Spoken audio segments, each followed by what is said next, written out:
dia menyimpan potensi kekuasaan Allah, potensi keinginan Allah, potensi ilmu Allah, potensi kehidupan Allah, potensi pendengaran, penglihatan, dan ucapan Allah. Itu terpendam di dalamnya. Ikhlas itu dia tulus. Ya pokoknya segala sesuatu hanya kembali kepada Allah, itu dia tulus. Ridho itu dia senang. Rela melakukan perbuatan, rela dia. Gak terpaksa, lapang dada gitu. Terus husnuzon sama Allah. Kalau menjadi orang alim, datang ke pesantren. Itu orang alim, jadi ulama. Orang soleh, datang ke mursyid. Jangan datang ke pesantren, beda. Pesantren tentang talabul ilmu, untuk menuntut ilmu. Jadi orang alim, jadi ulama.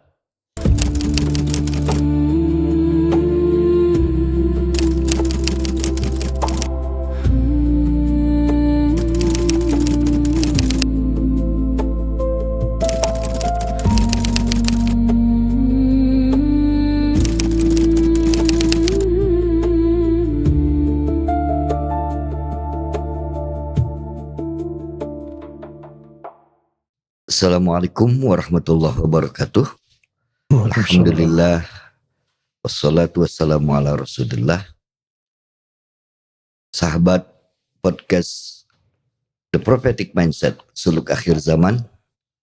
Alhamdulillah kita berjumpa lagi kali ini untuk melanjutkan apa yang pernah kita diskusikan sebelumnya, masih berkaitan dengan bagaimana meningkatkan kesehatan ruhani atau keimanan dan ketakwaan dalam sebuah keluarga.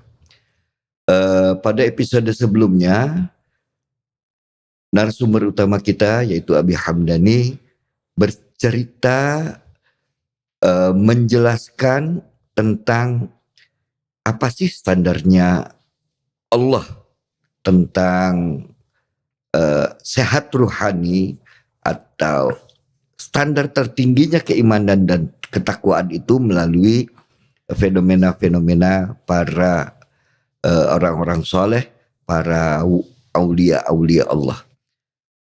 Dan sudah bersama kita hari ini guru tetap kita yaitu Abi Hamdani. Assalamualaikum Abi. Waalaikumsalam warahmatullahi wabarakatuh. Sehat Abi? Alhamdulillah. Alhamdulillahirabbil alamin. Sepertinya kita akan melanjutkan pelajaran dan pengajaran sebelumnya tentang makna dari ketakwaan dan keimanan dalam standarnya Allah untuk kemudian bagaimana itu bisa diimplementasikan bagi para hamba-hambanya. Baik Abi, silahkan. Terima kasih. Pada waktu lalu kita kan sudah menyampaikan gelar orang yang memiliki standar kesehatan rohani atau keimanan dan ketakwaan yang tinggi, yang dalam standar idealis atau otentiknya Allah adalah aulia, itu kan, kekasihnya. Fenomenanya adalah kemarin kita sebutkan beliau diberi kabar gembira di dunia. Sure. Jadi sudah katakan tadi kan, kemarin kita berikan gembira, itu diberi pasukan lah. Kata Allah kan, barang siapa musuh kekasihku, maka aku umumkan, aku izinkan berperang untuk memerangi mereka yang musuh kekasihku. Itu kan kemarin kita jelaskan. Kita sebutkan tokoh-tokoh nasional kan, para mubalik guru-guru rohani kita nasional, kita jelaskan. Nah, yang kedua itu kalau di dunia tadi kan. Iya. Nah di dunia innallaha ma'al muttaqin. Allah bersamai orang-orang yang bertakwa. Jadi dia hadir atau huduri di dalam wujud diri seorang hamba yang dia cintai, yang memiliki standar kesehatan rohani yang tinggi, yaitu keimanan dan ketakwaan yang tinggi. Hadir dalamnya itu. Nah, hudurinya itu adalah tentu tadi kata sifat-sifatnya tadi kan, yang kita jelaskan dari hadis qudsi tadi kan, dia berbicara dengan bicaranya Allah dan sebagainya. Hadir, potensinya ada di dalam, potensi kan tersembunyi di dalam. Jadi potensi khayat Allah itu ada 7 kan, itu kan kodrat, iradat, ilmu, khayat, sampai basar kalam. dia menyimpan potensi kekuasaan Allah, potensi keinginan Allah, potensi ilmu Allah, potensi kehidupan Allah, potensi pendengaran, penglihatan, dan ucapan Allah. Itu terpendam di dalamnya.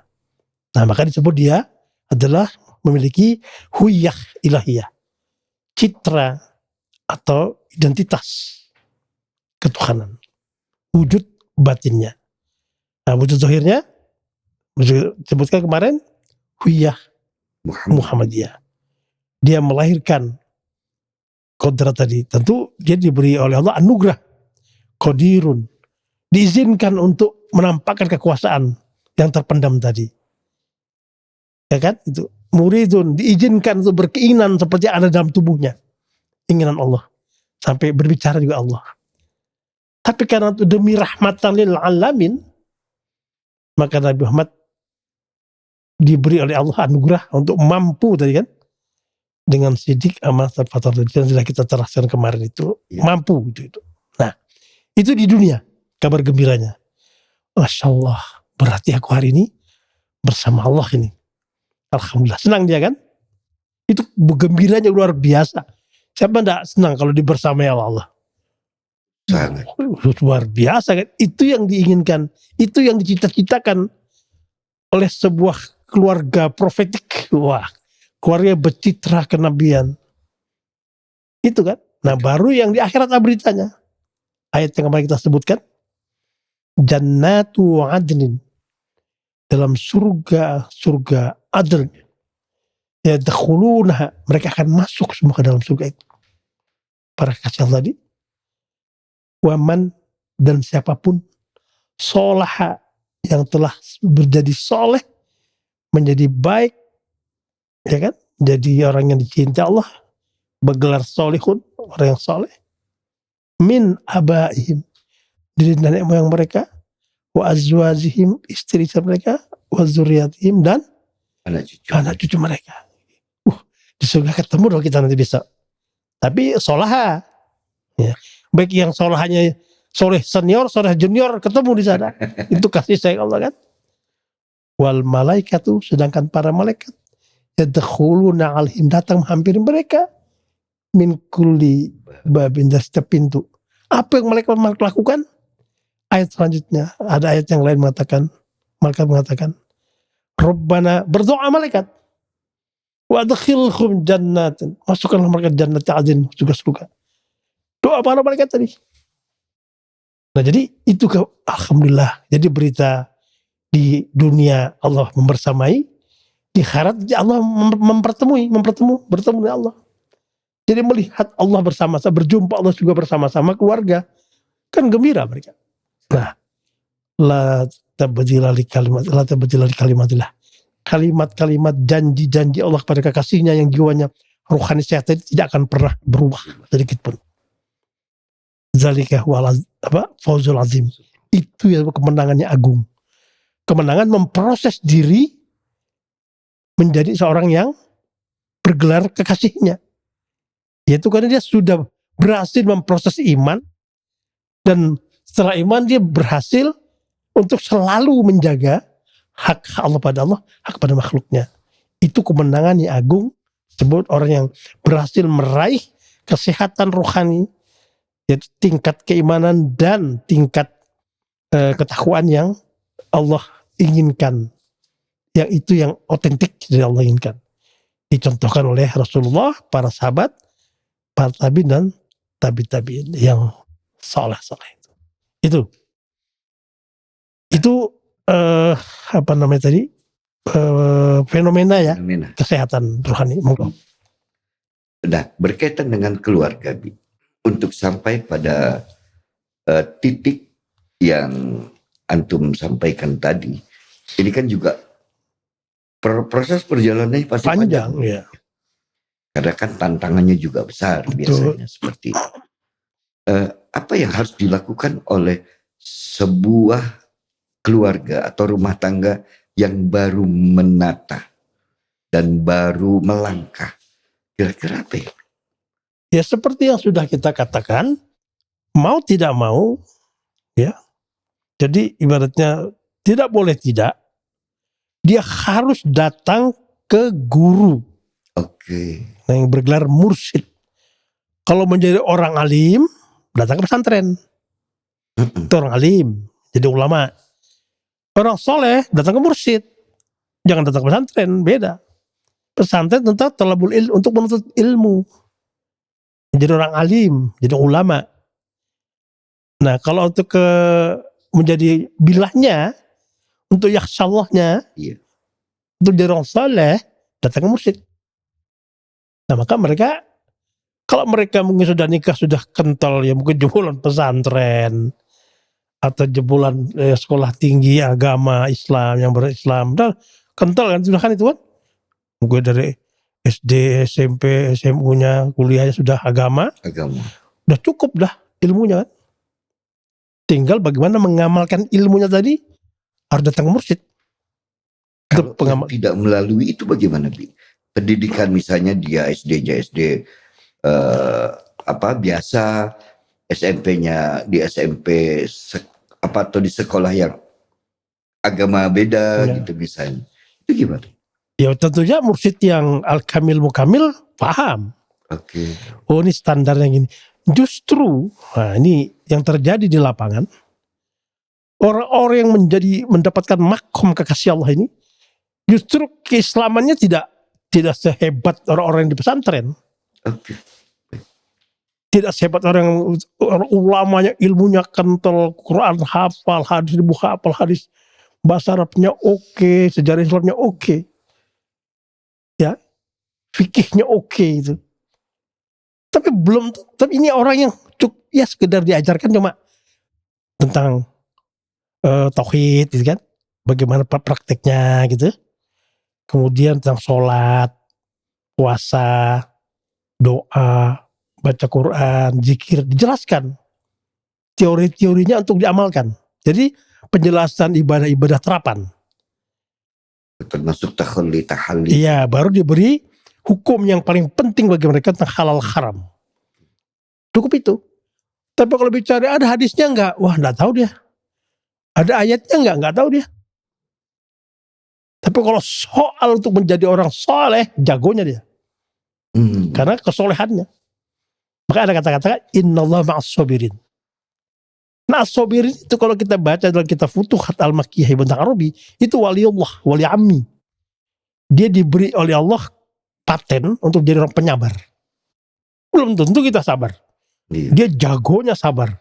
Wah, itu sabar menjalankan perintah Allah, sabar menjauhi larangan Allah, sabar menerima musibah Allah, takdir Allah. Jagonya dia, itu kasih Allah. Nah, dia tidak berangkat dari seorang ilmuwan. Rabi Adawiyah ilmuwan bukan? Bukan. Al-Khalat ilmuwan bukan? Bukan. Ya kan? Banyak kasih Allah ilmuwan. Artinya bukan ulama fikih. Bukan ulama fikih, bukan ulama hadis, ulama Quran, bukan. Dia hanya ahli beribadah. Ahli berakhlak mulia. Ahli mengesahkan Allah dalam aktivitas hidupnya sehari-hari. Bukan tauhid bilisan. Dia bil fi'li dan dalam perbuatan. Contoh, umpamanya, kalau kita lihat kan orang-orang dulu itu kan, justru orang di kampung-kampung di desa itu bahasanya itu luar biasa filosofinya. Saya ketemu sama orang-orang di kampung, orang itu sederhana gitu ya di desa. Ketika saya di Banjarmasin, ketika saya di Jogja juga, orang saya perhatikan setiap hari itu bangun tidur nyangkul, ya, kulit legam kulitnya legam hitam. Saya ketemu tokoh-tokoh ya. Tapi setelah saya sholat, waktu sholat tiba zuhur dia cuci kaki, mandi dia, belajar sawah terus sholat. Sederhana aja sholatnya, perhatikan biasa doa. Selesai itu akan dia ke sawah lagi, dan begitu sehari-hari. Dan tidak ada wajah penderitaan, wajah terpaksa, itu tidak ada wajahnya. Saya tanya, Mbah ini kok bisa tenang ini kok, buat tenang. Wah, apa ya kan dia? Alale, Mbah ini cuma lakoni urip, Cuma menjalankan hidup. Semua kan Gusti Allah saya ngatur. Yang penting ya semeleh. Nah, kata semeleh itu setelah saya pelajari semeleh itu apa dalam fenomena dalam kehidupan sehari-hari. Kumpulan ternyata itu. Sabar, ikhlas, redho, ustuzon, tawakal. Jadi redho itu tahu ya sabar ya, berarti tabah. Ya kan? Ikhlas itu dia tulus. Ya pokoknya segala sesuatu hanya kembali kepada Allah, itu dia tulus. Ridho itu dia senang, rela melakukan perut rela dia, gak terpaksa, lapang dada gitu. Terus husnuzon sama Allah, wong apik deh pasti balasnya apik gitu. Itu kan. Nah baru dia tawakal pasrah pada Allah dan qanaah, nerima apa adanya gitu. Dan dia betul-betul rahmatan alamin. Bayangin tuh, paculnya habis pacul dicuci bersih, dilap, dibersih, ditaruh di tempat yang rapi. Masya Allah Mbah, nggih, ini yang bikin saya hidup saya, jadi saya tak resih, tak hormat. Jadi tangkul yang memberi dia hidup sebagai petani, dihargai, dihormati betul. Nah seperti itu. Jadi itu cara dia menampilkan rahmatan alamin. Dalilnya nambah, orang ngerti dalil, ya kan? Jadi kalau orang sekarang tuh, ya apalagi orang rasional itu, ini sudah mau meninggal dunia nih. Iya. Saya kepada mereka kan, ini kita fenomena tadi kan, jangan dikira Mbah tadi yang petani tadi, ternyata diam-diam dia bisa kekasih Allah. Ya, tidak orang berilmu, tapi dia bisa menghayati hidup, bersyukurnya kalah kita. Itu kekasih Allah, kita tidak tahu. Mungkin casingnya begitulah. Yeah. Tapi di dalamnya, nah bagi orang-orang yang musyahadah bisa tahu. Nabi aja mencium tangan tukang batu kan? Enggak? Betul. Itu dalam sejarah. Iya. Itu tidak sembarang Nabi cium itu tangan itu. Pastinya orang-orang yang dicintai Allah. Enggak main-main itu. Tapi orang kan lihat casingnya. Ntar dulu. Ini siapa nih? Kuliah di mana? Berapa? Jadi ada mau meninggal dunia, coba baca zikir pelan-pelan. La ilaha illallah. Enggak bisa ya Allah gitu. Kalau enggak mampu. Ada dalilnya enggak? Ada ayatnya enggak? Ada hadisnya enggak? Sahih enggak? Ini mau mati nih orang. Bicara dalil. Itu kan. Jadi mereka dipersempit, dihalangi oleh pikiran sendiri. Jadi dia terjebak oleh pikiran sependapatnya sendiri. Orang sudah meninggal kok. Kira-kira nyebut Allah itu salah enggak mencari dalil? Nyebut la ilaha illallah salah ada mencari dalil? Kan Nabi mengatakan, barang siapa ucapan kalimat la ilaha illallah fi akhirih dakhalal jannah, surga. Tapi apa mampu orang yang belum hidup sama hidupnya, dia belum pernah mengucapkan la ilaha illallah, kujuk-kujuk begitu tiba-tiba mau meninggal dunia suruh baca la ilaha illallah, apa mampu? Padahal begitu kata Nabi, begitu nyawa dicabut sakitnya minta ampun. Seperti 20 kuku-kuku dicabut secara serentak sakitnya. Mengucapkan la ilaha illallah, dia belum pernah dengar, belum pernah merasuk hatinya, gagap. Nah, jadi kita melihat, jadi jangan dikira orang-orang yang justru mereka tidak mengerti agama, menurut orang agama, dia hanya taunya diajari gurunya sholat, zikir, puasa. Nah, dengan materi yang diberikan sekedarnya untuk pengamalan, tapi dia hakul yakin, selesai urusannya. Itu orang-orang dulu kan begitu kan? Betul. Iya. Saya menyaksikan orang dulu. Begitu aja. Ilmunya tidak terlalu banyak. Tidak terlalu banyak. Tetapi keyakinannya sangat tinggi. Iya, ada contoh. Saya kenal orang di Balikpapan lahir, kakek saya orang di Banjarmasin. Ada satu kitab. Namanya Kitab Ad-Durrun Nafis. Ad-Durrun Nafis. Itu permata yang indah. Karangan Syekh Nafis Al-Banjari. Syekh Muhammad Nafis bin Idris Al-Banjari. Kitab itu memang ya aja sebagian melarang karena bahaya. Nanti kalau belajar kitab itu kalau nggak sholat nanti orang bahaya. Tapi kitab itu banyak menjadikan orang menjadi kekasih Allah. Padahal saya tahu orang itu. Dia baca Qur'annya ya pas-pasan, hadis ya pas-pasan, ya enggak mungkin dia bukan dikategorikan sebagai ulama. Ya ulama kecil aja bukan. Dia hanya orang yang soleh, husnuzon kepada Allah, husnuzon kepada gurunya. Dah. Dan tawaddu kepada gurunya. Hanya modalnya sama gurunya di tawaddu, husnuzon, dan dia tekun mengamalkannya itu. Hanya dari buku itu. Dia menjadi orang yang dicintai Allah. Tentunya dengan fenomena-fenomena. Sabarannya, kerjanya cuma itu. Kalau bahasa di Banjar namanya melunta. Melunta itu melangkuk ikan tuh. Hanya pinggir sungai aja. Baik. Tetapi begitu meninggal dunia, fenomenanya macam-macam. Ada yang bersih kata meninggalnya. Tiba-tiba memancarkan, ya ini orang awam cerita lah, ya juga di kota para ulama. Kehidupannya biasa aja tuh. Nah jadi jangan terkecoh kita, gitu ya.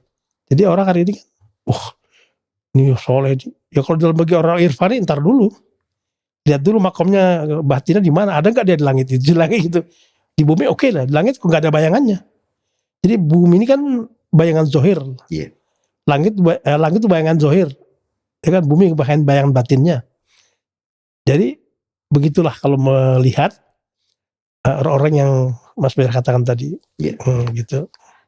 Nah, ada satu pertanyaan yang mungkin agak nyerepet-nyerepet sedikit dengan yang seperti itu. Misalnya, orang mengetahui yang namanya kewalian itu dari sisi karomah ya Bi ya.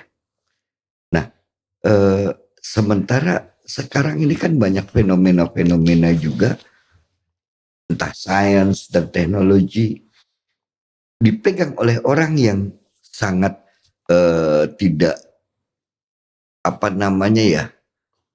sangat tidak dekat dengan agama, tetapi dia bisa melakukan itu.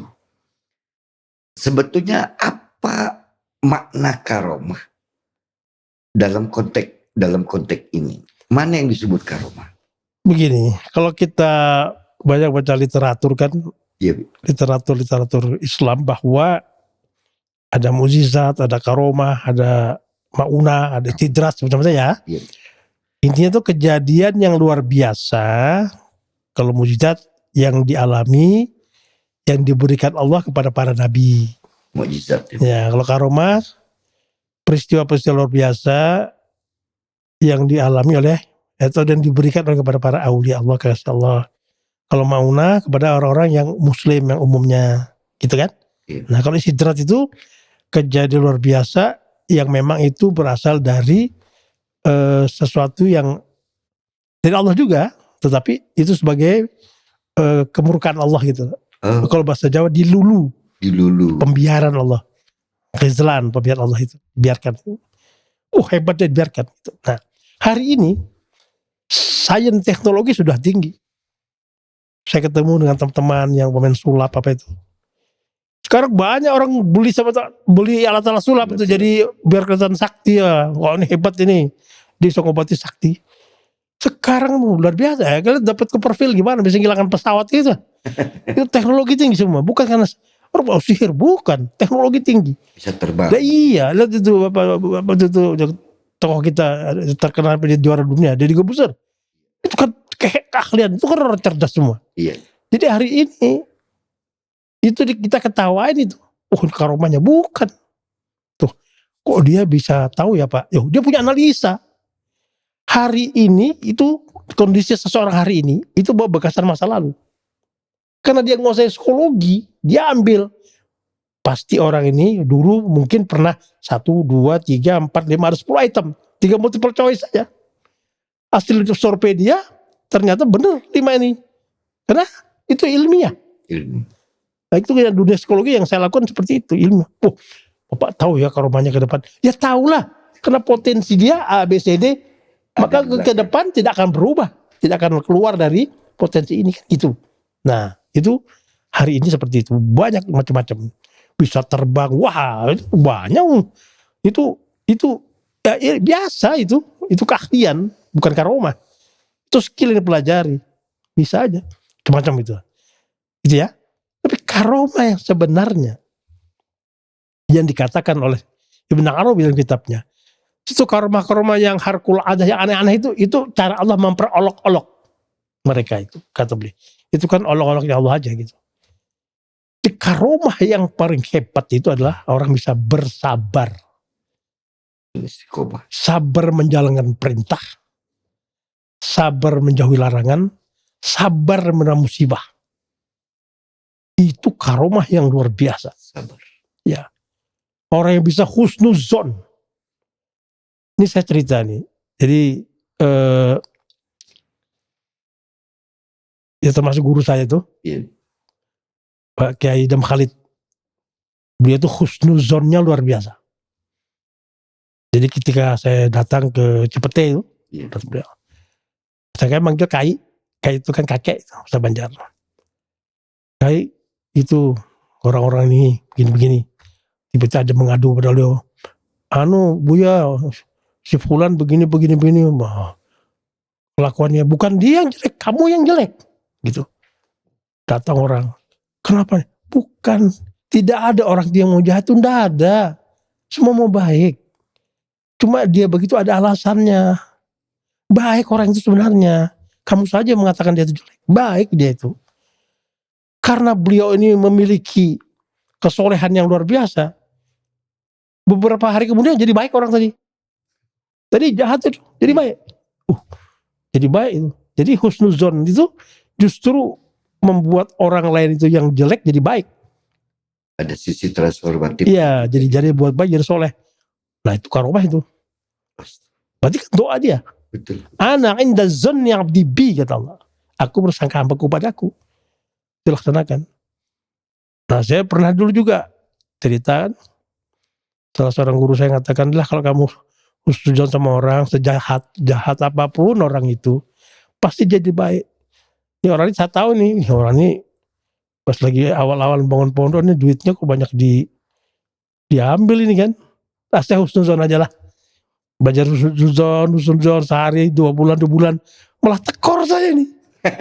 Loh kok udah baik-baik orang ini, malah tambah jahat. Berarti husnuzon saya powernya masih kalah dengan dia. Mungkin kebaikan dia 100, kebaikan sama saya hanya 10. Ya kalah saya, husnuzon saya kalah. Mesti husnuzonnya harus baik. Ana inda zonni abdi bi, Allah tadi. Jadi seperti itu. Jadi karomah yang besar tadi, orang yang mampu bersikap tadi sabar, ikhlas. Bayangin, dia apa-apain ikhlas dia, tulus dia, ridho. Wah itu tidak gampang. Nah, itu karomah yang luar biasa. Kalau karomah yang berupa fenomena terbang apa, wah itu udah hari ini. Zaman saya kecil udah biasa itu Mas Fadil. Zaman apalagi orang di kampung itu kan orang biasa dibacok nggak mempan itu biasa begitu kan. Tapi untuk sabar menjalankan perintah, menjauhi larangan, ujian, sanggup dah kita. Dimaki-maki kita tidak salah, tidak apa, dimaki-maki, dibully, fitnah, sanggup dah sabar. Yeah. Nggak langsung lapor pencemaran nama baik. Ya kan? Padahal kita tidak punya nama baik. Dia punya nama baik itu Allah. Walillahi asmaul husna. Dia punya nama baik. Kok kita dicemar, dibully, kita marah? Padahal karena Nabi mengatakan justru itu pembersihan dosa kita kan. Nah jadi itu contoh. Sedikit dibully, sedikit, wah ini pencemar nama baik, laporan polisi. Kecuali dia punya kotoran, buang anginnya, sudah baunya bau hajar aswad, boleh lah ya. Nah ini contoh-contoh kita. Itu pengertian karomah sebenarnya. Itu dari segi itu ya. Nah, tapi dari segi lain, karomah itu makom. Kedudukan. Jadi ada 4. Jadi orang-orang yang memiliki karisma itu daya pikat, daya pesona dari bahasa Yunani itu adalah daya pikat, daya pesona ketuhanan. Itu dimiliki para ulama billah. Ulama billah, ulama yang selalu bersama Allah. Ulama yakhsha Allah, dia memiliki 4 karisma. Satu disebut dengan al-khurmah, kehormatan. Kedua al-karomah, kemuliaan. Ya, Ketiga adalah memiliki al-barokah, keberkahan, kemakmuran jiwa, kemakmuran batin. Keempat, memiliki amal-habah cinta. Nah, ya kan? Nah, cinta. Ini sebenarnya kemuliaan karya ini sebenarnya. Jadi karisma itu bukan karena dia bisa terbang, ya, bisa membaca orang, bisa ini, bisa itu. Bukan itu, dibaca nggak mempan. Jadi namanya karomah sesungguhnya itu, ya tadi 4 tadi. Itu. Ya seperti saya ceritakan tadi kan, kemarin itu. Seperti Allah sudah berjanjikan, man ada li waliyan faqad azantu bil harbi kan. Pada siapa musuh kekasihku, aku izinkan, aku restui untuk memerangi mereka, berperang. Itu karomah. Karena kenapa? Orang itu dimuliakan Allah. Itu yang boleh. Allah menurunkan para malaikat atau orang-orang yang mencintainya, yang ada di hatinya mereka. Bayangin, ya kan? Seperti saya cerita kemarin. Iya. Siapa berani ganggu Gus Baha? Kan tidak berani orang. Seperti kemarin ceritakan. Coba berapa juta santri angkat senjata berani. Itu karomah beliau. Tidak ada bisa orang semua. Siapa bisa begitu kan? Tidak bisa dalam waktu sebulan 2 bulan tidak bisa. Ya kan? Kemarin baru-baru kesian ya. Ustaz Somad dijegal di mana? Kaltim mah. Coba. Siapa yang bela? Allah kan? Lihat umatnya. Coba. Jadi seperti itu. Nah, itulah karomah. Jadi bukti kemuliaannya, akhlaknya mulia, ya kan? Santun. Jadi kalau orang punya sidik, amanat, tabligh, fatonah lah, itu karomah. Iya. Bukan secara fenomena dilihat dengan mata itu apa? Fenomena secara fisik ini bisa terbang, gampang aja. Jadi bukan khariqul adah. Bukan halqul adah. Halqul adah itu bisa 2. Karena dia belajar. Jadi itu skill batin. Maaf ini kita baca hizib namanya kan? Iya. Hizib Nasor, Jibar kan, pintar kan? Nah, kok bisa diulang-ulang? Kalau karomah tidak bisa diulang-ulang. Karomah itu sifatnya terdesak, mendadak, kepepet baru muncul. Ya. Pengulangan tidak ada pengulangan lagi. Pengulangan lagi itu skill yang dipelajari. Gitu loh. Jadi kalau karomah itu tidak bisa. Nabi Mi'raj kan? Apa diulangi lagi? Sekali. Ya makanya itu kan mukjizat Nabi.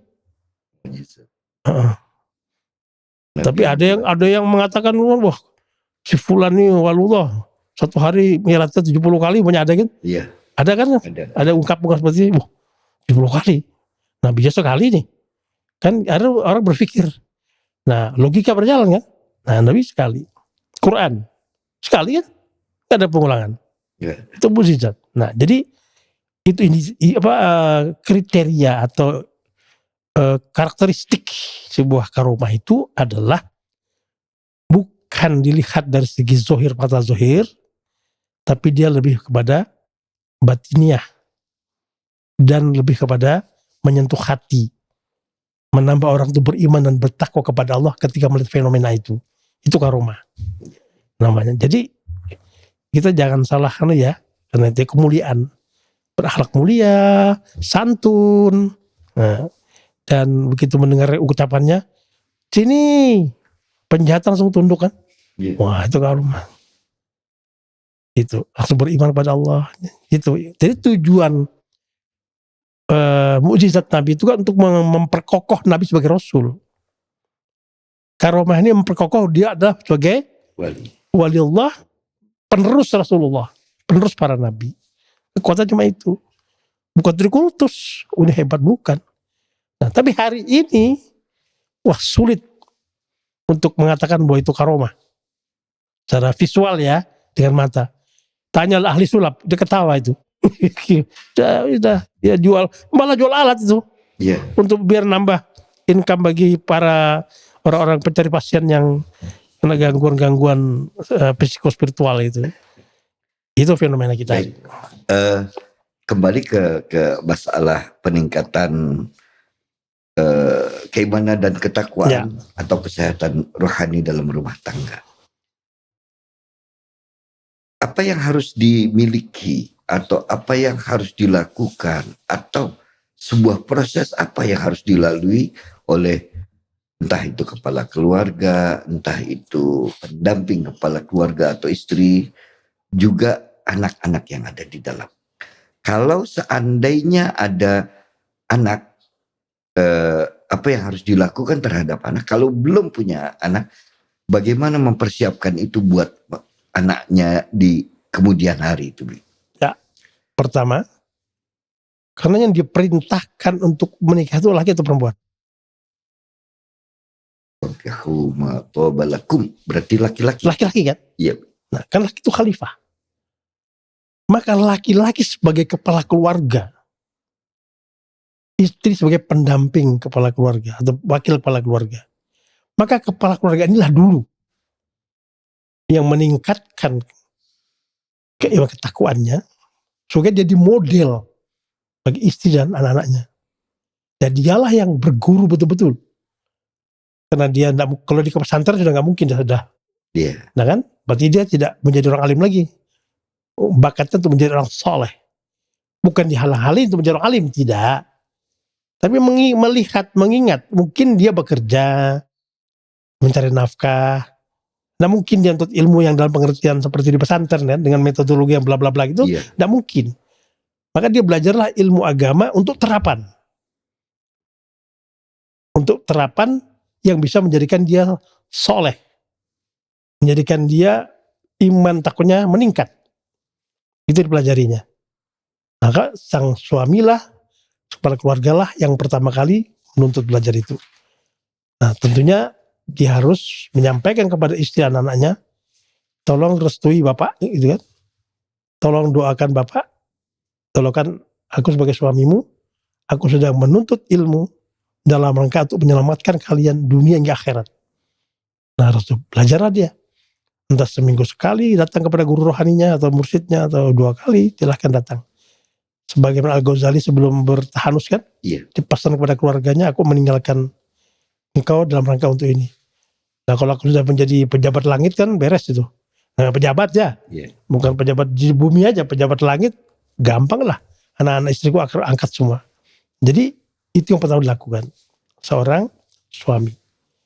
Ya mungkin istrinya yang ikut, silakanlah. Nah gitu. Kalau dia sudah punya anak, ya tidak mungkin dia menjaga anaknya. Jadi sang suami inilah. Nah, saya itu belajar dari gimana orang-orang yang dekat dengan saya. Seperti saya contoh lah, seperti ayah saya sendiri itu.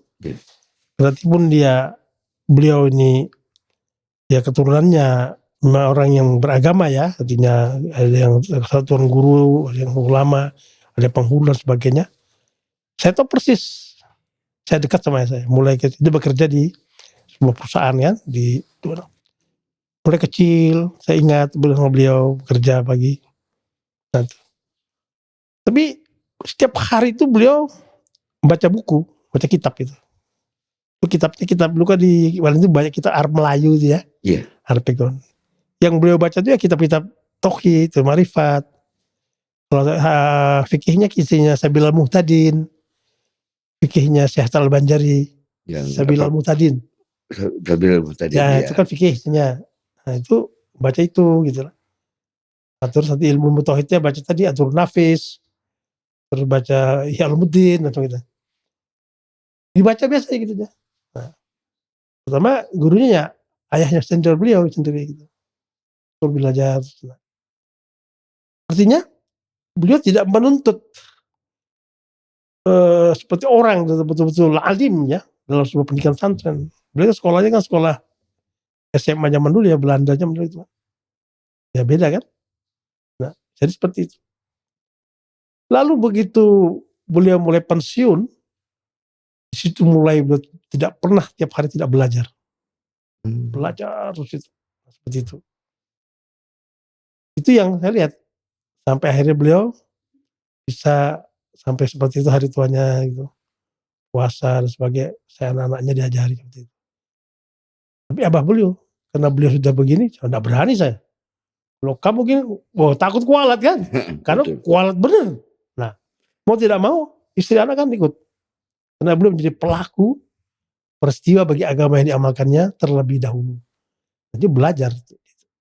Itu contoh-contoh. Juga ada ya kakek saya juga sama paman saya juga seperti itu. Dia belajar kepada guru yang memang ya Islam terap pengamalan untuk rohani, untuk menjadi soleh ya, bukan untuk jadi orang alim, jadi orang soleh. Gitu. Nah itu yang dilakukan adalah suami terlebih dahulu. Insya Allah nanti kalau sudah suami memiliki banyak kesolehannya 1000, gampang dia menyetrum anak-anaknya kan, istrinya. Ya. Nah itu pasti tak manut. Ya. Jadi ibda'nya itu di kepala rumah tangga. Karena di situ kan dijaga betul kan. Karena kalau dalam hadis Nabi kan kulukum ra'in wa kulukum mas'ulun an ra'iyatihi. Suami pemimpin, istri juga pemimpin, semua kan. Nah, tapi suami ini yang paling utama karena khalifah. Sedangkan keluarga itulah buminya. Jadi bumi keluarga itu bumi, khalifah itulah sang suami. Jadi kalau seandainya ini menjadi pondasi kepala rumah tangga ini, Bi, maka fase-fase selanjutnya akan enak tuh, Bi, ya. Oh ya, otomatis.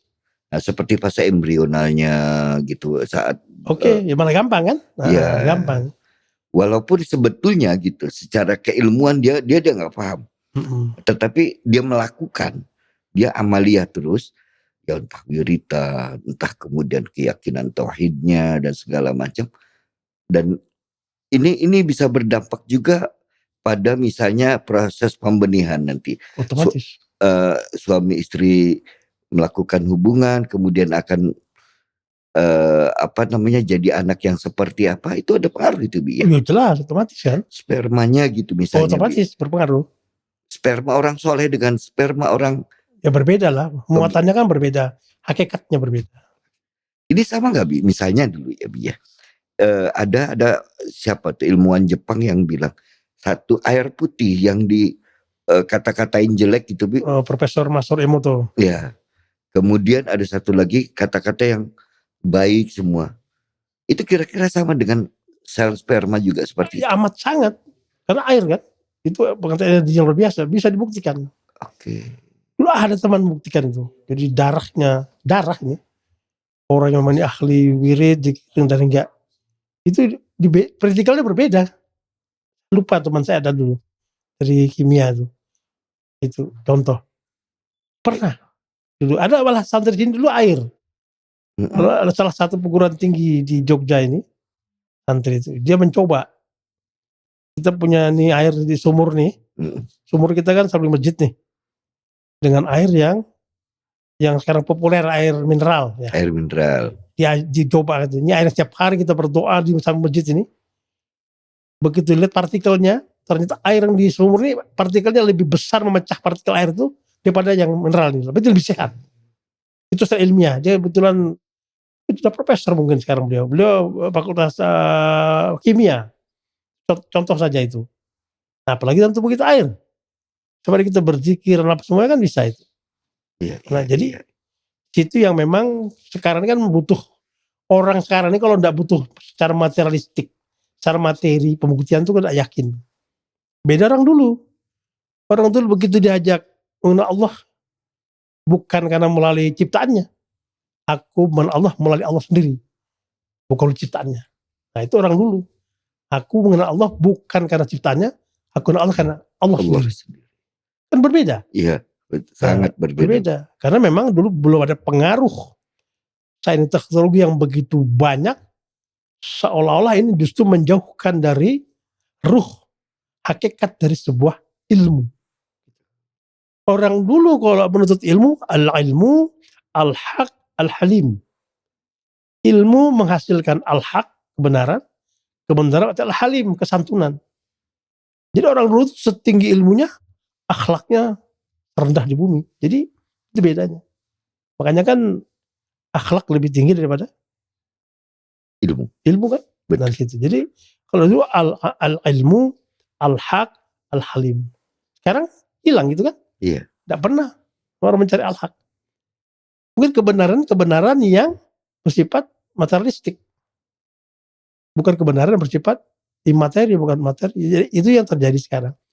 Tapi tidak bisa disalahkan juga. Karena itu pilihan hidup mereka.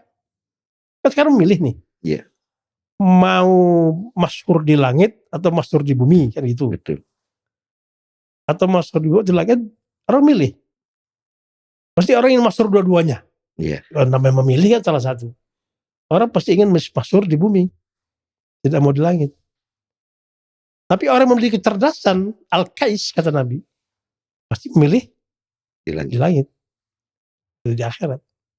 Kalau seandainya ternyata di langit terkenal, di bumi juga terkenal gitu, itu bonus atau gimana? Itu anugerah Allah memang, pilihannya.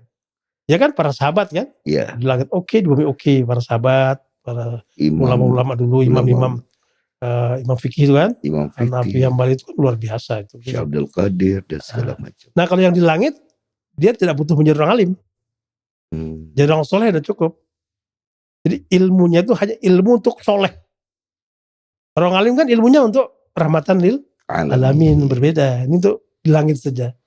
Itu pilihan. Sekarang tinggal memilih gitu. Nah biasanya orang-orang yang begini disebut dengan orang yang mastur, tersembunyi.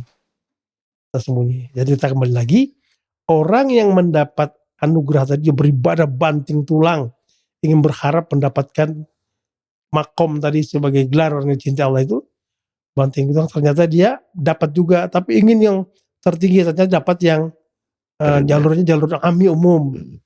Udah alhamdulillah gitu. Jadi intinya itu. Yang penting sekarang adalah bagaimana caranya kepala keluarga ini mau mentransformasi dirinya untuk demi keluarga. Baik Abi Hamdani, ini temanya semakin menarik ini kayaknya Bi, dari waktu ke waktu. Tapi mungkin kita perlu istirahat sejenak untuk kemudian kita lanjutkan pada episode berikutnya dengan tema-tema yang lanjutan dari tema yang hari ini kita bahas. Ya, itu metode ya. Masuk kepada metodologi nanti ya Bi ya. Oke. Baik, para pemirsa, para sahabat suluk akhir zaman, alhamdulillah kita akan berjumpa lagi di episode berikutnya, dan kita semua berdoa bersama semoga guru kita Kiai Haji Hamdani Bakran Az-Zaki, juga kita semua semoga mendapat perlindungan Allah, diberikan kesehatan oleh Allah, dan juga mendapat ridha Allah. Akhirul kalam, assalamualaikum warahmatullahi wabarakatuh.